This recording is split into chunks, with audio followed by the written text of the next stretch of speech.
Akhirnya kami tiba di tempat tujuan kami, yaitu Kota Taman, Bontang. Kota indah yang dibangun di atas perbukitan. Rian mengatakan kota ini sempat memenangkan penghargaan Adipura beberapa kali. Wajar saja jika tampak asri. Jalan yang naik dan turun seolah membuat kota ini bagai kumpulan bukit dengan lampu yang berkelap-kelip di malam hari. Ditambah lagi cahaya jingga karena nyala api pembakaran gas tidak murni dari dua industri skala nasional di kota ini. Sebelumnya perkenalkan, namaku Ganindra Basudewa. Sebagian orang akrab memanggilku Indra. Ini adalah pengalaman pertamaku menginjakan kaki di pulau terbesar di Indonesia, yaitu Kalimantan. Sedangkan orang yang menjemputku adalah Rian Sani Utomo. Ini adalah tahun kelimanya di kota Bontang. Dia bekerja di salah satu pertambangan batu bara terbesar di kota ini. Kami berdua sudah saling mengenal saat dulu menjadi rekan kerja di salah satu distributing center di daerah Jababeka. Kami berpisah setelah dia memilih untuk merantau jauh ke pulau kelahiran ibundanya. Tibalah kami di rumah Rian. Sebuah kontrakan satu pintu sederhana dengan cat krem yang menambah kesan tenang. Kontrakan Rian terletak di petak pertama dari 4 petak yang ada di kontrakan ini. Rian, kok sepi banget? Kan masih jam 10. Tanyaku saat mendapati kondisi sekitar kontrakan yang sepi. Iya sepi lah, depan sama belakang masih kebun Ra. Padahal gak ada motornya berarti lagi masuk shift malam.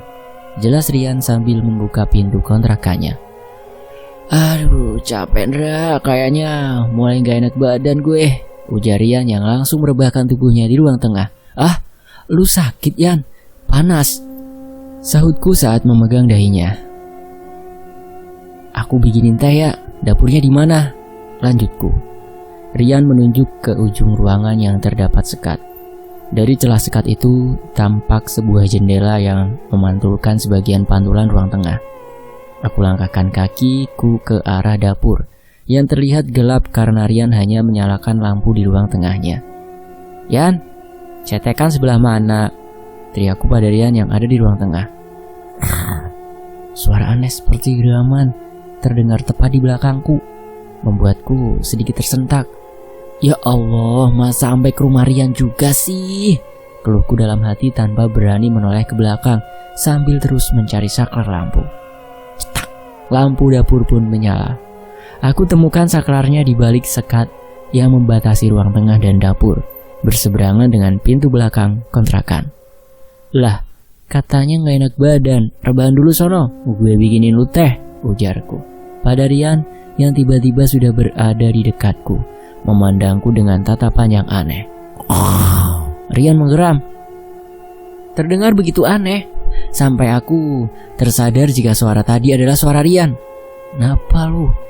Bentar, gue tahu lu mau ngomong apa. Aing macan. Iya kan? Tanyaku sedikit bergurau sambil menuangkan air ke dalam panci dengan maksud membuat air panas. Kamu ora kakungan toto kromo, ujar Rian yang suaranya terdengar bergetar. Belum lagi dia memakai logat dan bahasa Jawa halus. Yan, sejak kapan lu bisa bahasa Jawa Inggil? Tanyaku dengan alis terangkat sebelah. Buak! Suara dentuman keras benda yang cukup besar terjatuh di depan pintu masuk. Spontan, aku langsung berlari keluar meninggalkan Rian karena khawatir jika ada tetangga yang kecelakaan dan butuh pertolongan. Keadaan begitu sunyi dan remang di luar kontrakan. Penerangan begitu minim karena hanya kontrakan Rian yang lampunya menyala. Tadi bukannya Rian bilang pada masuk malam. Lah terus, suara benda jatuh barusan tuh dari mana? Pikirku kebingungan. Saat itu juga aku mulai merinding. Aku pun langsung kembali ke dalam rumah dan astaga, lu ngapain bego? Kenapa lu berantakin semua? Umpatku pada Rian karena melihat barang-barang di ruang tengah yang berantakan seperti habis dilanda gempa. Wah Yan, di mana lu? Panggilku. Aku tidak mendapatinya di ruang tengah. Aku langsung kembali ke dapur, tetap tidak ada. Satu ruangan dengan dapur, pintu yang menghadap ke arahku. Kamar mandi masih juga tidak ada. Aku pun kembali ke ruang tengah. Pintu kamar tidur terbuka. "Biadab!" bentak Rian yang entah sejak kapan telah berdiri di atas lemari pakaian, memandangiku dengan tatapan tajam. Lu ngapa sih ya naik-naik gak jelas gitu? Tadi ngatain gue gak punya tata krama, sekarang ngatain gue biadab. Turun sini lu, berantem aja yuk. Tantangku penuh emosi. "Dok asin," sahut Rian seraya menjulurkan tangannya padaku. Dek. Mendengar kata telur asin, langsung menyadarkanku bahwa ada yang tidak beres terjadi di sini. Tapi ini kan Kalimantan, kok bahasa Jawa? Gumamku. Setelah mengerti seluruh situasinya, melihat Rian berjongkok dan menjulurkan tangan layaknya Spiderman dengan mata melotot di atas lemari, jadi terasa sangat mengerikan. "Sugeng rawuh mbah, jenengan badhe nedondok asin opo?" tanyaku bersimpu gemetar pada Rian. "Yo," jawab Rian membentak. "Tapi kula mboten gadah mbah," jawabku tanpa berani menoleh ke arahnya. "Golek, Dang, cepat cari," bentaknya lagi.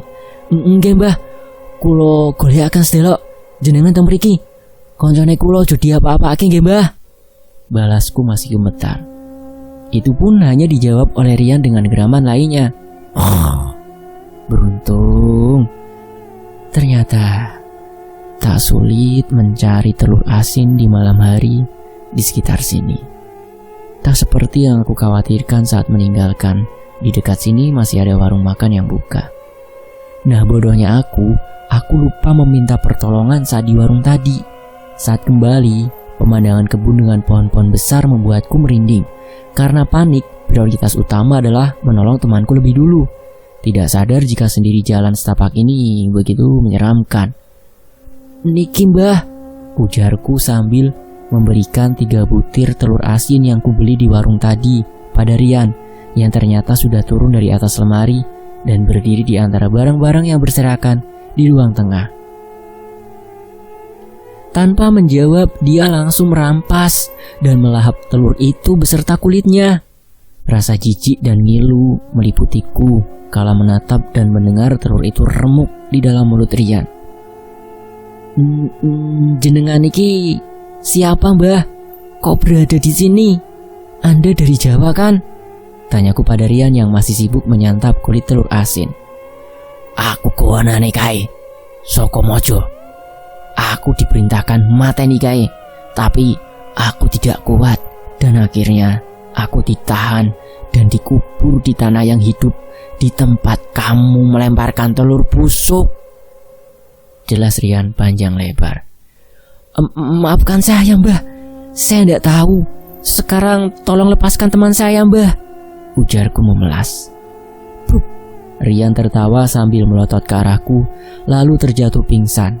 Aku terduduk lemas memikirkan semua ini. Tiba-tiba tengkukku terasa berat dan semakin berat, gelap dan waktu sudah menunjukkan pukul 11 siang saat aku terbangun dari tidurku. Kondisi rumah masih kacau balau seperti semalam dengan barang-barang yang berserakan di mana-mana, membuatku merinding sendiri jika mengingatnya. Kepalaku terasa begitu berat. Dengan semua tekanan ini rasanya wajar saja. Belum lagi dengan Rian, sepertinya dia tidak sadar dengan apa yang menimpanya semalam. "Rian, ya aku baru sadar kalau dia tak ada di sekitarku." Yan, lu di mana Yan?" teriakku sambil mencari-cari keberadaannya. Tidak di kamar, tidak di ruang tengah. Aku pun beranjak ke dapur. Suara engsel pintu yang berkarat tiba-tiba mengagetkanku. Aku baru saja dari ruang tengah dan pintu depan masih tertutup rapat. Pintu kamar Rian terbuka lebar dan pintu belakang di hadapanku juga tertutup. Tak bergerak barang sedikit pun. Pintu yang mana? Aku mulai bertanya-tanya sendiri dalam benakku. Jangan-jangan pintu di... Aku menduga tapi tak berani menggerakkan tubuhku. Terdengar suara lenguhan. Aku baru ingat kalau tadi aku juga sempat mendengarnya. Suara itu berada tepat di belakangku. Keringat dingin langsung membasahi tubuhku yang gemetaran. Perih, aku kenal suara ini. Aduh, gue kira siapa lu, Nyong? Umbatku pada Rian yang baru saja keluar dari pintu di belakangku, yang ternyata kamar mandi, dengan wajah lemah, letih, lesu. Lu ngapa sih teriak-teriak mulu? Masih pagi tahu, berisik amat sih, tanya Rian ketus padaku. Aduh, gak tau lah, sautku meninggalkannya kembali duduk di ruang tengah. Aduh, kok sakit banget ya Ndra perut gue. Mana perih banget pas berak. Lu gak ngapa-ngapain gue kan semalam? Sambung Rian yang sedari tadi memegangi perutnya. Munyuk, nenek-nenek aja gue gak nafsu apalagi laki. Kampret lu, bentakku pada Rian yang telah menuduhku berbuat asusila padanya. Tanpa membalas ucapanku, Rian kembali masuk ke kamarnya. Aku melihatnya sesekali memperhatikan kondisi kontrakannya yang tak karuan. Lu kesambet ya? Kok berantakan gini sih? Tanya Rian yang baru sadar akan keadaan rumahnya. Kagak. Tuh semalam ada kucing kimpoy. Yang cowok keluar duluan, si cewek ngamuk. Ya gini deh jadinya. Jawabku tidak peduli, masih sibuk mengeluarkan pakaian dari tasku. Lu bener kan gak ngapa-ngapain gue? Pantat gue perih cok, serius, sambung Rian mendadak emosi. Kagak monyong, lu kesurupan jin telur asin, ampe naik-naik lemari segala. Noh, bekas kaki lu masih ada di tembok. Lu tuh makan telur asin 3 biji ama kulit-kulitnya. Gimana gak perih berak lu? Balasku tidak terima. Iya kah? Ujar Rian menggaruk-garuk kepala, berusaha mengingat kembali sambil memandangi bekas kakinya di dinding yang ada di sebelah lemari. Aku akhirnya menceritakan apa yang terjadi pada Rian semalam sambil merapihkan barang-barang yang berserakan. Wajah Rian memucat begitu mengetahui apa yang dia lakukan tanpa dia sadari. Dia hanya bisa pasrah setelahnya. Ini rampung, kita langsung cari makan, Dra. Sekalian gue ajak lu keliling sebentar sebelum gue berangkat biar tahu kondisi sekitar lu. Jelasnya di tengah upaya kami membereskan sisa-sisa kejadian semalam. Matahari di atas kota ini terasa begitu menyengat di siang hari. Namun hal itu tidak membatasi aktivitas orang-orang untuk mencari nafkah atau yang lainnya. Bisa kulihat dari warga sekitar yang sibuk berkebun. Rian lalu mengajakku ke sebuah warung makan prasmanan tak jauh dari rumah kontrakannya. Bro, gue dengar makanan di Kalimantan mahal-mahal ya? Tanyaku berbisik pada Rian. Yang mahal ada, yang merakyat juga banyak. Pinter-pinter lu aja nyarinya Ndra. Nggak semua yang lu denger tentang Kalimantan tuh bener. Sekarang lu ambil sendiri. Terserah deh sebanyak apa juga. Nanti lu lihat sendiri-sendiri, jelas Rian dengan senyum simpulnya yang bersahabat. Kami pun menikmati santap siang kami di salah satu sudut ruangan. Yang kuperhatikan sedari tadi, si penjual adalah orang Jawa. Terdengar dari logatnya yang begitu kental. Rian kembali menjelaskan perihal seluk-beluk kota ini, diiringi oleh anggukan kepalaku yang seolah-olah mengerti, padahal tidak. Lalu dia mengajakku ke wanita muda yang menjaga warung. Ya nanti juga paham. Bentar, berapa semuanya mbak? Jelas Rian padaku disambung dengan menanyakan total harga pada wanita muda itu. Semuanya jadi 26.000 mas, jawab wanita itu. Ya kan Dra? Ujar Rian dengan senyum lebar, menunjukkan bahwa yang dikatakannya benar. Setelah itu, kami berkeliling sebentar. Rian menunjukkan padaku beberapa tempat yang menarik sebelum akhirnya kami kembali pulang. Rian mengatakan jika dia masuk sore hari ini, jadi aku akan menjaga rumah hingga ia pulang jam 12 malam nanti. Gue cabut dulu ya Ndra, ucap Rian pamit sambil menyalakan motornya, lalu pergi meninggalkanku. Mending sekarang gue tidur dulu, ujarku dalam hati sambil merebahkan tubuhku di ruang tengah. Buak! Suara benda jatuh membangunkanku dari tidurku. Rasanya tidak enak sekali terbangun seperti ini. Apaan nih? Jangan lagi-lagi deh, pikirku dengan nafas terengah-engah. Dengan lampu yang belum menyala, suasana gelap benar-benar menyelimutiku. Akhirnya, dengan kaki yang gemetar hebat, aku beranikan diri meraba dinding, mencari saklar untuk menyalakan lampu. Hush. Angin hangat seketika berhembus di belakang telingaku. Entah dari mana, tapi cukup membuat jantungku berdegup semakin kencang di tengah perjuanganku mencari saklar lampu. Stak! Lampu ruang tengah menyala. Kulihat sekeliling ternyata masih rapih, sama seperti sore tadi. Kupikir kembali berantakan lagi. Mungkin cuma halusinasi gara ketakutan kemarin. Mandi dulu lah biar segar, pikirku. Tubuhku terasa sangat segar, bertenaga setelah selesai mandi. Jam masih menunjukkan pukul 10 malam saat aku melihat jam dinding di kamarian. 2 jam lagi baru balik nih bocah, pikirku. Tuk. Dari arah belakang rumah terdengar suara hantaman dengan jeda yang singkat, seperti orang sedang menggali tanah. Siapa pula ngegali tengah malam gini? Asli kurang kerjaan tuh orang, pikirku berusaha tidak peduli. Aku menyalakan TV untuk mengalihkan perhatianku. Hingga 30 menit berselang, suara itu tak kunjung berhenti. Tanpa berpikir yang aneh-aneh, aku pun melangkahkan kakiku ke arah pintu belakang di samping dapur. Aku melihat seorang pria tua dengan celana hitam bertelanjang dada sedang menggali sebuah lubang di kebun belakang kontrakan ini. Tanpa curiga sedikit pun, aku langsung menghampirinya. "Lagi gali apa, Pak? Mau saya bantuin?" Tawarku sekedar basa-basi sambil mendekati bapak itu. Dia gak menggubris aku sama sekali dan terus berkonsentrasi pada pekerjaannya. Namun, ada yang aneh darinya. Sudah hampir 30 menit aku mendengar suara orang ini menggali, tapi tak ada satupun lubang di sini. Dia hanya menggerakkan cangkulnya ke arah yang sama dan mencabutnya berulang-ulang kali sampai aku lelah sendiri melihatnya. Orang ODGJ beneran ya, pakai bawa cangkul pula, pikirku. "Unda minta rokoknya awak, Bang." Tiba-tiba bapak itu angkat bicara tanpa menoleh sedikit pun ke arahku. "Maaf Pak, saya nggak ngerti bahasa sini. Saya baru datang juga. Tapi kalau artinya minta rokok saya ada. Bentar ya Pak, saya ambilin," balasku sambil meninggalkannya ke dalam rumah untuk mengambil rokok. Begitu masuk di dalam rumah, suasana di sekelilingku mendadak hening. Suara bapak yang tadi sedang menggali sudah tidak terdengar lagi. Nungguin rokoknya dia pasti, pikirku sambil mengambil 2 batang rokok, masing-masing untukku dan untuk bapak itu. Dek, kemana dia?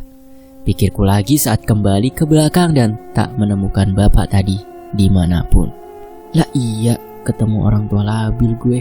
Gerutukku pelan sambil melangkahkan kakiku kembali ke dalam rumah. Kukunci pintu belakang juga pintu depan, lalu kembali menonton TV menunggu Rian pulang. Bahkan perutku mulai meminta haknya. Duk. Kembali suara itu terdengar. Kulangkahkan kaki untuk mengendap-endap ke arah belakang untuk melihatnya dari jendela kecil yang ada di dapur. Tak kulihat bapak tadi dengan cangkulnya. Bahkan suara sudah kembali berhenti. Jangan dong, jangan. Pintaku penuh harap. Pikiranku sudah membayangkan hal yang aneh-aneh.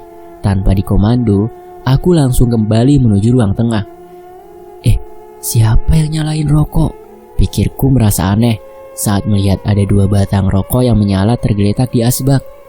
Entah kenapa dan bagaimana, spontan aku merasa ingin menoleh ke arah jendela dapur dan terlihat seraut wajah laki-laki tua tadi tersenyum lebar ke arahku dengan gigi yang berwarna merah, berlumur darah.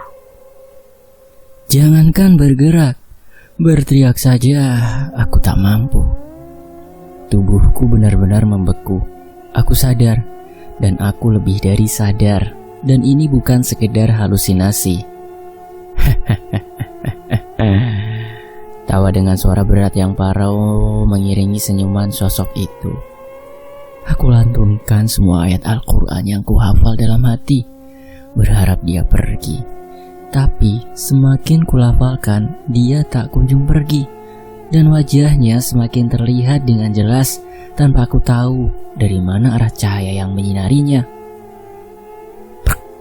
Dia menempelkan telapak tangannya di kaca jendela, seakan-akan mengatakan, "Aku akan segera masuk," dengan wajah dan tawanya yang mengerikan. "Bapak, Ibu, Indra mati duluan ya. Maaf gak bisa nyenengin kalian, ujarku dalam hati sambil memejamkan mata serapat-rapatnya. Tiba-tiba ada yang meniup di telingaku. Dilanjutkan dengan bahasa yang tak kukenal. Perlahan aku tersadar. Rian memandangiku dengan tatapan takut, serta ada satu orang lain di rumah sedang duduk bersila di sampingku.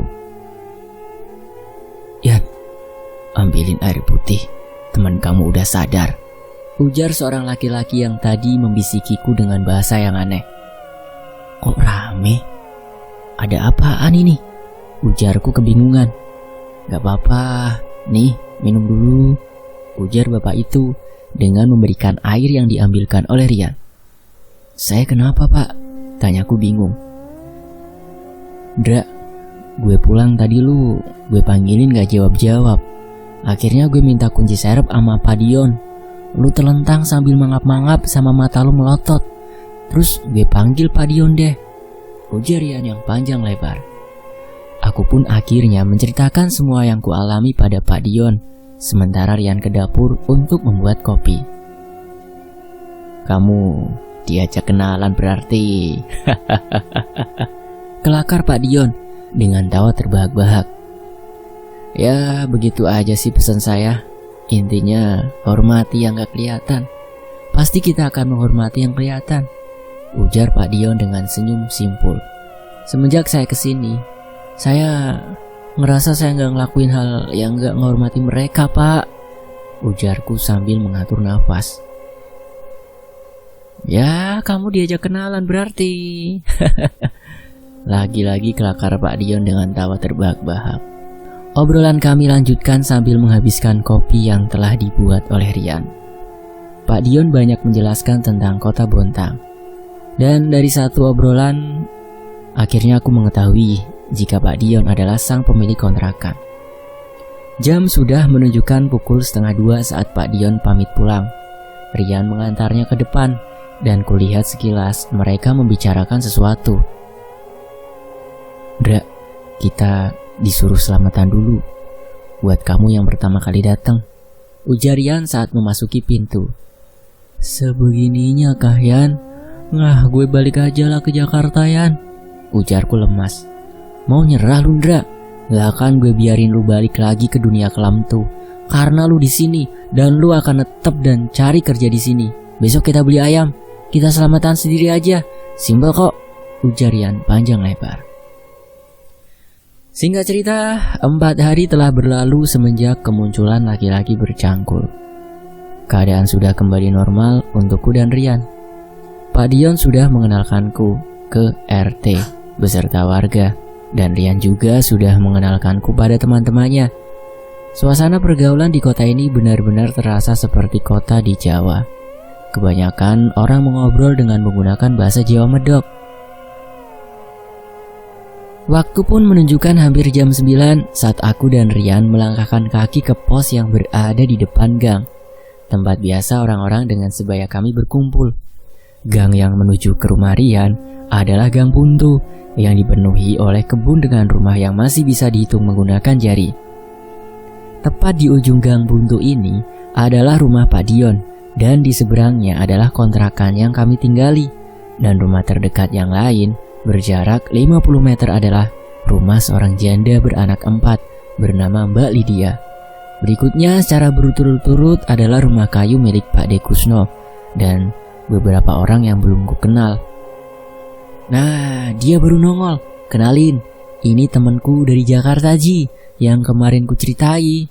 Dra, kenalin, ini Aji, master gaplek di sini, ujar Rian. Ya, Indra, jawabku sambil mengulurkan tangan.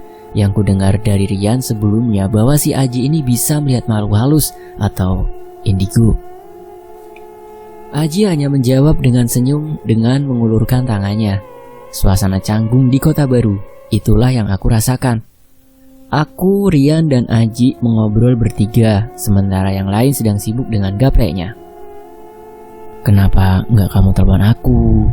Ujar Aji pada Rian saat dia telah selesai mendengar cerita kami.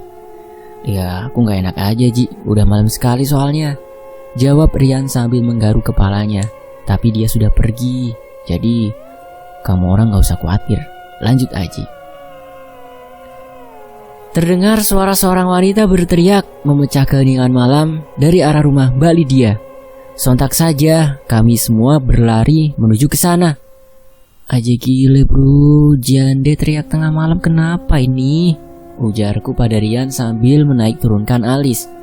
Jangan ngomong yang aneh-aneh, ujar Rian sambil tetap berlari. Keadaan sudah ramai di depan rumah Mbak Lydia. Ada beberapa bapak-bapak yang datang lebih dulu dari kami. Kuyang pak, kuyang, ujar Mbak Lydia dengan nada panik sambil memeluk anaknya yang terkecil yang menangis hebat. Ada setan Pak D, tadi di belakang, dia deketin adek, ujar Lina, anak pertama Mbak Lydia dengan terbata-bata. Pak Dion terlihat berdiskusi dengan bapak-bapak lainnya, dan beberapa ibu-ibu mencoba menenangkan Mbak Lydia dan anak-anaknya. Ji, bisa bantu kita buat obor, kita buru malam ini. Dia pasti belum jauh kalau apes kelihatan orang, ujar Pak Dion menghampiri kami. Iya pak, bawa sapu lidi sama garam juga pak, ujar Aji dengan memandangi sekitar kebun yang gelap. Yan, di rumah kamu ada sapu lidi kan? Lanjut Aji pada Rian. Ada Ji, jawab Rian sigap. Ambil. Dah, kita bantuin bapak-bapak bikin obor, ujar Aji. Bentar Ji, kuyang itu apaan sih? Binatang buas kah? Tanyaku bingung. Bukan, kuyang itu ilmu hitam awet muda, ujar Aji menerangkan kepadaku. Tak beberapa lama kami semua sekitar 20 orang sudah berkumpul dengan obor bersenjata sapu lidi dan segenggam garam. Hanya Pak Dion yang terlihat menggenggam tombak panjang dengan ujung pisau runcing yang tajam. Dia belum jauh pak, ada di sekitaran kebun di belakang rumah bapak, ujar Aji pada Pak Dion. Ya sudah, kita semua berpencar. Kalau kalian lihat sesuatu, lempar garam. Dia nggak akan bisa gerak. Lalu teriak panggil yang lainnya. Ayo jalan, ujar Pak Dion pada kami semua yang berkumpul di depan rumah Mbak Lydia. Rian memegang obor dan aku memegang sapu lidi dan garam. Suasana malam terlihat mencekam dengan nyala api obor kami. Yan, seriusan nih, kita nyari setan loh, ujarku pada Rian dengan nada gemetar. Bukan Dra, kuyang tuh manusia, tapi udah jadi setan. Udah banyak kasusnya di sini, ujar Rian dengan fokus melihat ke sekeliling. Orang? Jadi setan gimana ceritanya tuh orang? Ujarku kebingungan dalam hati sambil mengikuti Rian. Yan, Dra, berhenti, ujar Aji, yang entah sejak kapan sudah ada di belakang kami. Jangan lihat ke atas, lanjutnya. Tapi terlambat, rasa penasaranku telah memerintahkan untuk menengok ke atas. Sesosok wanita berpakaian putih lusuh dengan rambut berantakan duduk di dahan pohon besar, dan matanya yang merah menyala dengan lingkar hitam yang sangat jelas tengah tertawa sambil melihat ke arahku. Mama! Teriakku karena terkejut dan langsung berlari menjauh meninggalkan Rian dan Aji. Aku berlari sekencang-kencangnya hingga aku tak tahu sudah berapa jauh aku berlari hingga aku tersandung sebuah akar pohon besar dan terjatuh. Yan, ngeri banget Yan, ngeri, ujarku dengan nafas menderu. Tak ada jawaban dari Rian hingga aku menoleh ke belakang, dan ternyata semuanya sepi dan hanya terlihat dengan sekilas titik-titik api dari obor di kejauhan. Aduh, gak ada yang ngikutin gue nih, gerutuku dalam hati. Tanpa ku sadari, aku berlari sangat jauh, masuk ke dalam kebun, atau yang lebih tepatnya adalah hutan yang cukup lebat. Rasa takut dan merinding masih menyelimutiku karena pemandangan tadi ditambah dengan kegelapan ini. Semuanya membuat jantungku berdebar dengan cepat. Lalu aku melihat sekelilingku. Suara alam di malam hari terasa lebih menakutkan. Burung hantu dan jangkrik saling bersahutan. Aku teringat berita beberapa waktu lalu yang memberitakan seekor ular sepanjang 30 meter di Kalimantan. Mudah-mudahan saudara atau sepupunya kagak ada yang nyasar ke Bontang, pikirku. Kunyalakan lampu di handphoneku dan melangkah dengan waspada menuju kelip-kelip obor yang terlihat. Persek-persek. suara dari semak-semak yang menghentikan langkahku. Kulihat sekeliling dengan gemetar, takut akan hewan buas akan menyergapku tiba-tiba. Tak terlihat apa-apa saat aku mengarahkan cahaya handphoneku ke semak-semak di sekeliling, hingga aku melanjutkan langkahku. Tolong!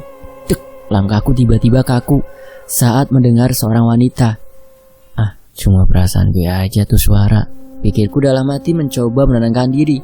Tolong saya mas, tolong lepasin saya. Suara itu terdengar lagi. Sial, ini lain imajinasi nih, ujarku pelan sambil mencari sumber suara itu dengan cahaya handphoneku. Kresek-kresek. Tiba-tiba semak yang ada di sebelah kiriku bergerak-gerak. Ringat mengucur deras dan jantungku berdetak sangat cepat saat ku beranikan diri mendekati semak itu dan menyibaknya sambil tetap mengarahkan cahaya ke sana. Tolong saya. Sesosok kepala dengan wajah seorang wanita dengan warna pucat kebiruan sedang menangis di depanku, dan di bawah kepala itu terdapat organ dalam manusia lengkap dengan paru-paru beserta usus yang berdenyut-denyut. Sekuat tenaga aku mencoba berteriak, tapi tubuhku telah kaku karena pemandangan mengerikan ini.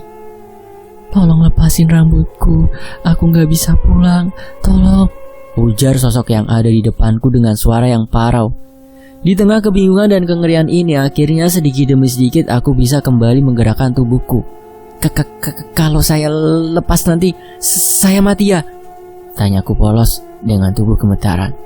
Saya janji gak ngapa-ngapain, saya cuma mau pulang, ujar sosok itu dengan mata yang hampir keluar, dan entah sejak kapan mulutnya mulai mengeluarkan darah. Perlahan, bau amis bercampur busuk menyeruak di sekitarku. Tanpa berkata apapun dan dengan tangan gemetar, aku mencoba melepaskan rambut dari sosok itu yang tersangkut pada semak. Gue megang rambut setan, ujarku dalam hati dengan tubuh yang gemetar dan merinding hebat. Krek.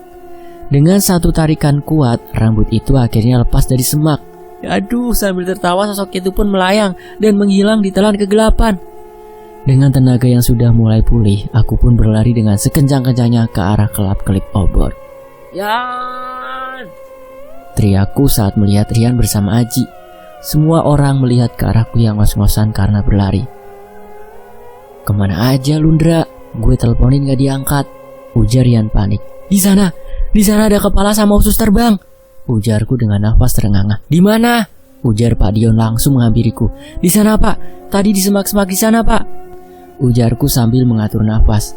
Tanpa menjawab, Pak Dion berjalan ke arah yang kutunjuk dan kami semua mengikutinya. Tapi Aji melihatku dengan tatapan aneh. Di sini Pak, tadi dia, ujarku menuju ke arah semak tempat tadi sosok itu tersangkut. Tanpa berbicara, Aji mendekati semak itu dan menyibaknya seolah mencari sesuatu. Pak Dion menghampirinya dan ikut membantunya. Ada rambutnya Pak, dia kabur, ujar Aji menunjukkan ke Pak Dion sesuatu di tangannya yang langsung sontak saja menjadi bahan tontonan kami semua yang penasaran. Ke arah mana dia tadi Ndra?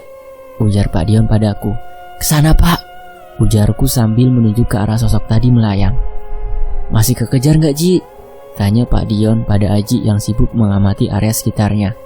Enggak Pak, dia udah kembali ke badannya, udah gak bisa kelacak lagi, ujar Aji sambil melihat ke arahku dengan pandangan sinis. Ya udah, kita balik sekarang, kita siaga di kampung, ujar Pak Dion dengan melangkah dengan diikuti oleh kami semua. Selama perjalanan pulang, terlihat Aji dan Pak Dion saling mengobrol dengan sesekali menuju ke arahku. Entah apa yang mereka bicarakan. Sesampainya kami di depan rumah Pak Dion, Aji menghampiriku. Aku tahu, kamu lepasin kue yang itu kan? Ujar Aji padaku dengan suara pelan. Lalu Pak Dion dan Rian menghampiri kami. Udah, biar kita berempat aja yang tahu, biar gak jadi keributan sama warga, ujar Pak Dion. Tahu apa Pak? Maksudnya gimana? Ujar Rian bingung. Aku tahu siapaku yang ini. Tapi biar aku gak salah, kamu masih ingat kan mukanya? Ujar Aji pada kami. Kita kesana malam ini, ujar Pak Dion, diikuti dengan memucatnya wajahku dan Rian. Saya gak ikut, jawabku tegas pada Aji dan Pak Dion, dan diiyakan oleh Rian dengan mengangguk tanpa henti. Loh, kamu mau lepas tanggung jawab, tadi kamu yang lepaskan dia kan? Ujar Aji sambil menuju ke arah wajahku. Plak, yang sopan, ujarku Rian emosi dengan memukul tangan Aji yang menunjuk wajahku. Aku pun langsung menarik Rian dan Pak Dion menarik Aji untuk memisahkan mereka. Sudah, kita masuk dulu. Kita omongin di dalam, ujar Pak Dion menengahi. Bapak-bapak sekalian, tolong keliling kampung dulu ya. Sebagian jaga di sekitar rumah Ibu Lydia.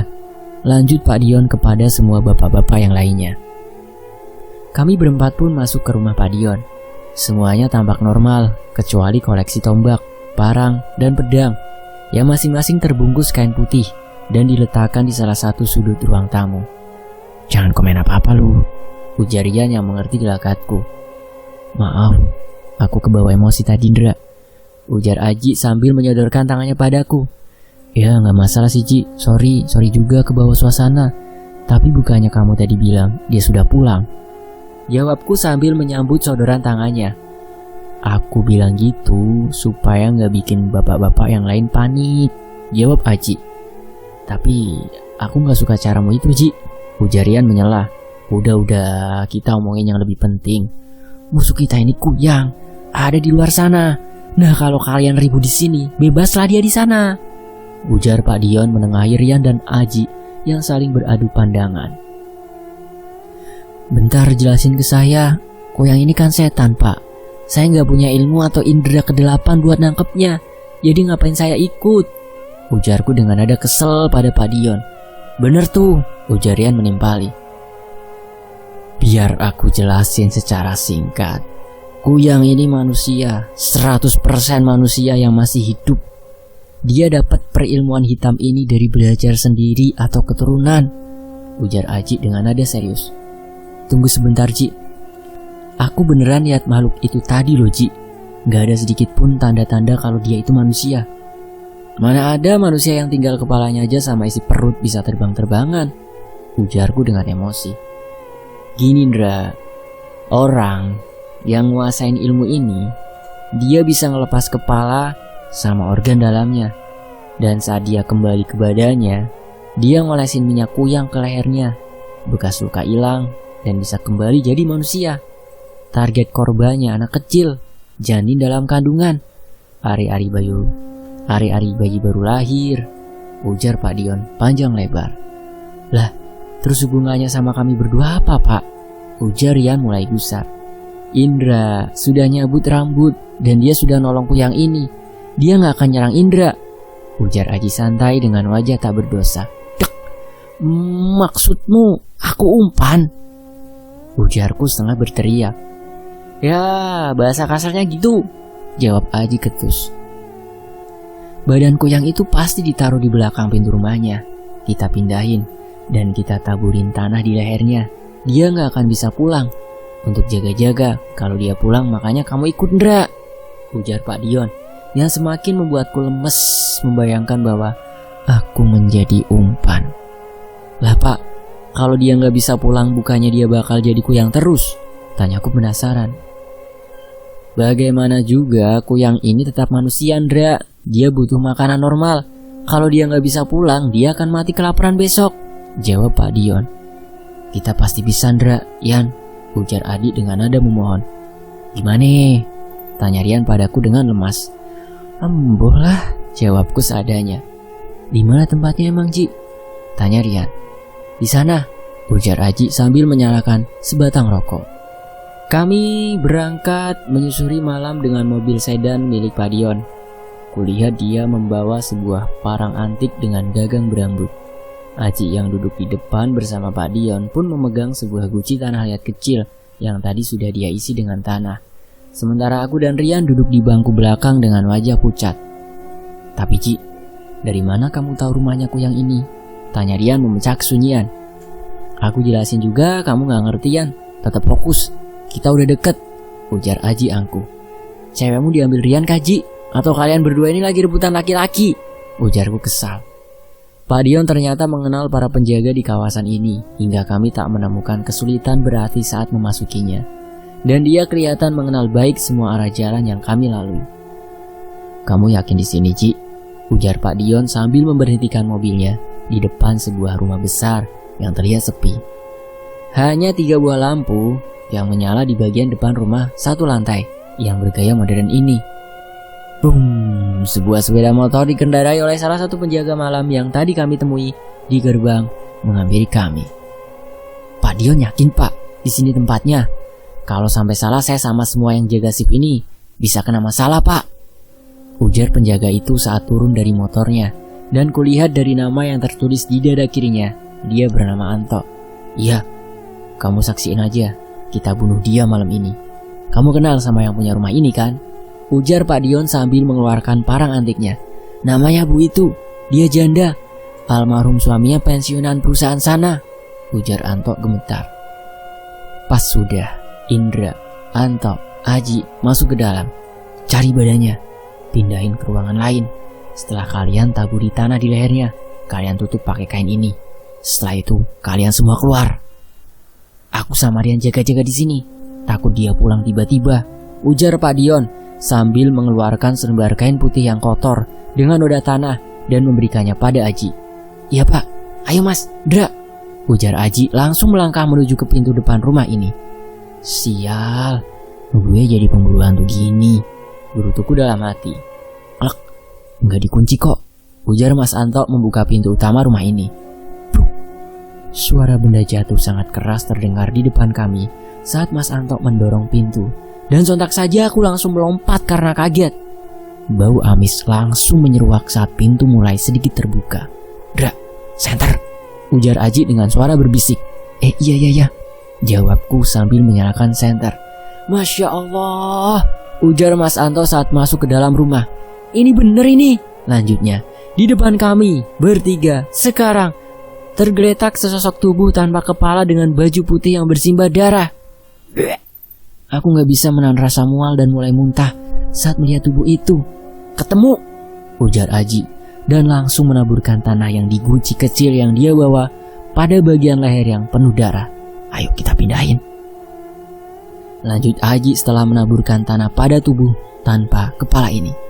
Aku gak kuat Ji, ujarku sambil menahan muntah. Alah, ya udah bawain ini.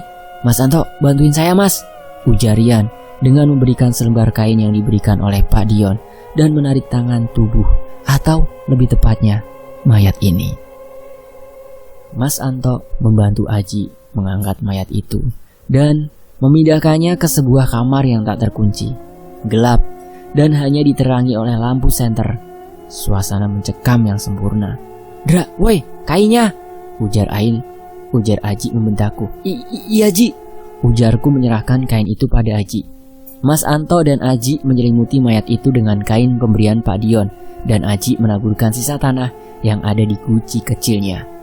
Biar Aji memecahkan guci kecilnya di atas mayat itu. Sudah, ayo keluar, ujar Aji sambil melangkah meninggalkan mayat tertutup kain dan bertabur tanah ini.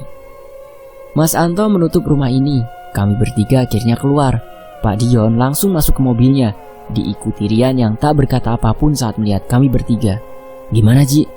Ujar Pak Dion saat Aji membuka pintu mobil. Beres Pak, ujar Aji. Aku duduk di samping Rian dengan tubuh gemetar, dan Rian terlihat begitu pucat dengan tangan yang gemetar hebat. Makasih Anto, 2-3 hari lagi kita cek, ujar Pak Dion sambil melambaikan tangan pada Mas Anto. Boom, mobil dinyalakan dan kami meninggalkan rumah itu. Lu ngapain? Tanyaku pada Rian yang terlihat begitu gemetaran. Tadi kuyangnya datang, terus parangnya Pak Dion terbang ngejar kuyang itu, ujarnya dengan nada gemetaran. Udah Yan, gak usah dipikirin, nanti bisa pulang sendiri kok parangnya. Hehehe, ujar Pak Dion sambil tertawa. Pak, Ji, kuyangnya mati ya? Ujarku datar. Insya Allah, jawab Aji dan Pak Dion hanya bergumam. Berarti kita udah bunuh orang ya? Tanyaku dengan polos. Dia bukan orang, Dra. Dia iblis yang nyamar ke wujud manusia. Kalau kita nggak ngehentiin dia sekarang, banyak korban yang jatuh nantinya, ujar Pak Dion sambil tetap fokus mengendarai mobilnya. Aku benar-benar tak paham ucapan Pak Dion Apalagi apa dan bagaimana aku bisa melewati semua keanehan dan kengerian ini. Dan selesai sudahlah perburuanku yang di sini. Saya pamit undur diri ya teman-teman ya. Terima kasih buat Bang Indra. Terima kasih buat teman-teman yang mau menyimak kisah ini di sini. Wassalamualaikum warahmatullahi wabarakatuh. Sampai jumpa di bagian berikutnya. Tetapi fakta sejarah